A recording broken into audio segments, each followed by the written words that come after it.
আসসালামু আলাইকুম। আমি Mainuddin. Welcome to my garden. আমরা গাছের পুষ্টির চাহিদা পূরণের জন্য সাধারণত রাসায়নিক সার ব্যবহার করে থাকি। এসব সার সাময়িকভাবে গাছের দ্রুত বৃদ্ধিতে সাহায্য করলেও পরিবেশের উপর ক্ষতিকর প্রভাব ফেলে। অন্যদিকে আমাদের বাসাবাড়িতেও প্রতিদিন সবজির উচ্ছিষ্ট বা ফলের খোসা থেকে সৃষ্ট আবর্জনা চারপাশের পরিবেশ দূষণ করে চলছে। অথচ আপনি যদি একটু সতর্ক হন, তাহলে এসব ফলমূল আর শাকসবজির উচ্ছিষ্ট থেকে তৈরি সার দিয়ে পূরণ করতে পারেন আপনার বারান্দায় বা ছাদে লাগানো গাছের পুষ্টি চাহিদা। কিভাবে আবর্জনা থেকে সার তৈরি করে গাছের পুষ্টি চাহিদা পূরণ করবেন, তা আমি আজকে আপনাদেরকে জানাবো। তার আগে জৈব সার সম্পর্কে আপনাদেরকে একটু ধারণা দিই। জৈব সারে হরেক রকমের উপাদান থাকে, যেমন নাইট্রোজেন, ফসফরাস, পটাশিয়াম ও অন্যান্য উপাদান। এসব উপাদানের উপর ভিত্তি করে জৈব সারকে প্রধানত 4 ভাগে ভাগ করা যায়।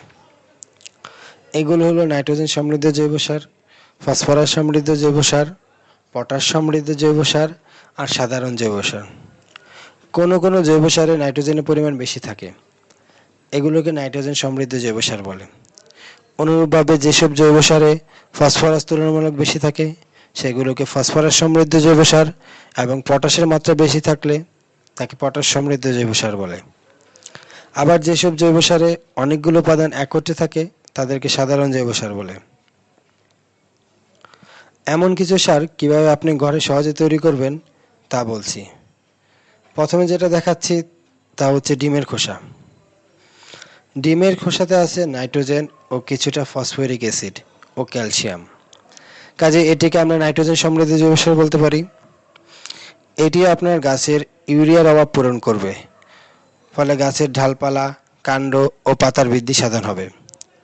এটি গাছকে গাঢ় সবুজ রং দান করবে, অর্থাৎ মাটির পুষ্টির জন্য যেসব উপাদানের প্রয়োজন তার অনেকটুকুই ডিমের খোসায় পাওয়া যায়।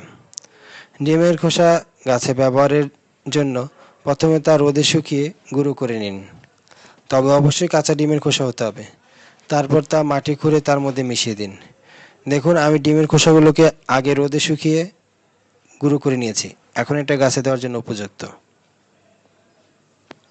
এখন আমি যেটা দেখাচ্ছি এটা হচ্ছে চা পাতা, তবে এটা নষ্ট চা পাতা না, এটা ভালো চা পাতা। আপনাকে এই ভালো চা পাতাটা দেওয়া লাগবে না, আপনি চা বানানোর পর যে অবশিষ্ট চা পাতা থাকবে সেটাই সার তৈরি করার কাজে ব্যবহার করতে পারবেন। চা পাতা যে কোনো গাছের জন্য উৎকৃষ্ট সার। এই চা পাতা বেশ খানিকটা নাইট্রোজেন এবং অল্প পরিমাণ পটাশিয়াম অবশিষ্ট থাকে, সুতরাং এটাও নাইট্রোজেন সমৃদ্ধ জৈব সার, যা গাছের ইউরিয়ার অভাব পূরণ করবে। তবে চা পাতা ব্যবহারের পূর্বে তা পানি দিয়ে ধুয়ে নিলে ভালো হয়, কারণ অনেকে চা তৈরির সময় তাতে চিনি ব্যবহার করে থাকেন, এতে করে পিঁপড়ার আক্রমণ হতে পারে। চা পাতা প্রতিদিন না দিয়ে একত্রে কিছুটা জমিয়ে 10 থেকে 15 দিন পর পর মাটি খুঁড়ে তার নিচে দিলে ভালো ফল পাবেন। এখন যেটার কথা বলছি তা হচ্ছে কলার খোসা। ফুলের গাছের বৃদ্ধির জন্য এটি বেশ কাজ দেয়। কলার খোসা আছে প্রচুর পরিমাণে পটাশিয়াম, ম্যাগনেসিয়াম আর ম্যাঙ্গানিজের মতো খনিজ উপাদান। এতে আছে ক্যালসিয়াম ও ভিটামিন ডি, কাজেই একে আমরা সাধারণ জৈব সার বলতে পারি। কলার খোসা আলাদা কোনো পাত্রে মাটি খুঁড়ে তার ভিতর 3 থেকে 5 দিন রেখে দিন। খোসাটা একটু পচে গেলে সেটা মাটি সহ ফুল গাছের টবে ছড়িয়ে দিন। কলার খোসার মতো শাকসবজির শিকড় ও পাতায় বিভিন্ন উপাদান থাকে, কাজে এটিও সাধারণ জৈব সার। এটিও ব্যবহারের পূর্বে কয়েকদিন মাটির নিচে পুঁতে রেখে গাছের গোড়ায় দিলে ভালো ফল পাবেন। তবে যেসব ফলের খোসায় সাইট্রিক অ্যাসিডের পরিমাণ বেশি থাকে, যেমন লেবু, আমড়া ইত্যাদির খোসা গাছে না দেওয়াই ভালো। এখন যেটা দেখাচ্ছি এটা হচ্ছে কম্পোস্ট সার। এই সার আপনারা বাজারে কিনতে পাবেন, অথবা চাইলে নিজেও তৈরি করে নিতে পারেন। কম্পোস্ট কথাটি ল্যাটিন শব্দ, যার অর্থ কয়েকটা জিনিস একত্রে মেশানো। কয়েকটি জিনিস একত্রে মিশিয়ে স্তরে স্তরে সাজিয়ে এই সার তৈরি করা হয়। মাটির উৎপাদন ক্ষমতা এবং উর্বরতা বৃদ্ধিতে এর ঝুরি নেই।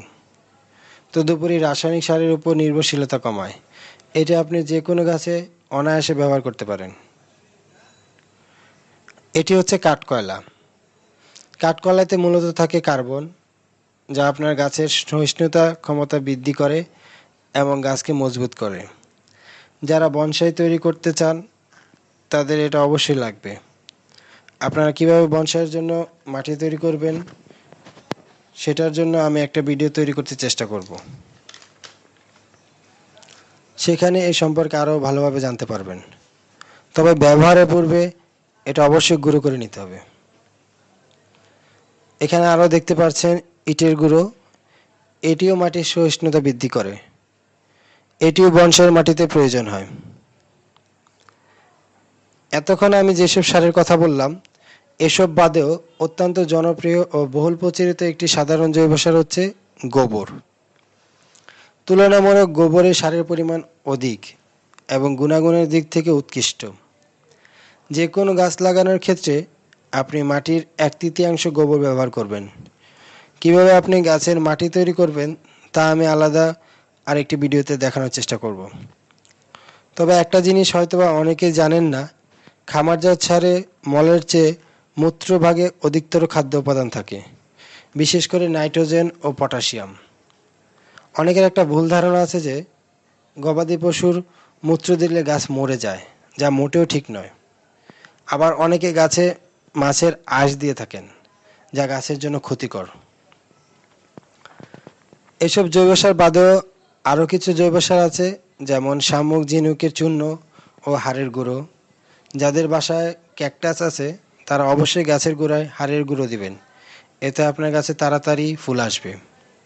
কিভাবে ক্যাকটাসে মাটি তৈরি করবেন তাও আমি কোনো এক সময় আপনাদেরকে শিখিয়ে দেব। এগুলো ছাড়াও বনসাইয়ের মাটি তৈরিতে পোড়া মাটি ব্যবহার করা হয়, যা গাছের সহিষ্ণুতা বৃদ্ধি করে। ছাইও জৈব সার হিসেবে ব্যবহার করা হয়। দেখলেন তো আপনারা কিভাবে আবর্জনা থেকে জৈব সার তৈরি করতে পারেন এবং গাছের পুষ্টি চাহিদা পূরণ করতে পারেন। ও ভালো কথা, এগুলো ছাড়াও তেলের খৈল 10 থেকে 12 দিন পানিতে পচিয়ে সেই পানি গাছে দিলে তা অত্যন্ত উৎকৃষ্ট মানের জৈব সার হিসেবে কাজ করে। এমন আরও অনেক ভিডিও পাওয়ার জন্য অবশ্যই আমার চ্যানেলটি সাবস্ক্রাইব করে রাখুন। আর ভিডিওটি যদি আপনাদের ভালো লেগে থাকে তাহলে লাইক, কমেন্ট ও শেয়ার করতে ভুলবেন না। সবাই ভালো থাকবেন। আল্লাহ হাফেজ।